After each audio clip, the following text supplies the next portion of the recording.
Biko to učí, že každý nesie bremená, ktoré formujú jeho cestu.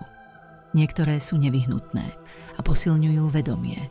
Iné sa stali len zvykom, ktorý už neslúži rastu.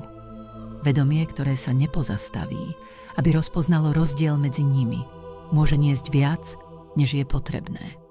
Minulosť môže byť záťažou, ak sa vedomie k nej neustále vracia.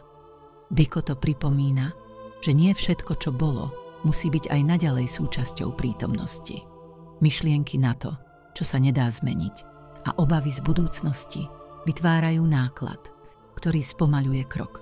Keď vedomie pochopí, že nie je nutné niesť všetko, čo sa na ceste objavilo, otvára sa priestor pre ľahkosť a pokoj. Každý nesie niečo, čo by už mohlo zostať za ním. Biko to vedie k poznaniu, že pripútanosť nie je znakom sily, ale strachu z neznámeho. Čím viac sa vedomie drží toho, čo už stratilo svoj význam, tým menej priestoru zostáva pre nové skúsenosti. Nie všetko je potrebné uvoľniť. Niektoré bremená učia trpezlivosti, sile a súcitu.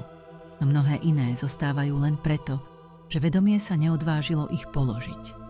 Biko to pripomína, že nechať odísť nie je strata, ale návrat k ľahkosti, s ktorou možno vnímať krásu prítomného okamihu.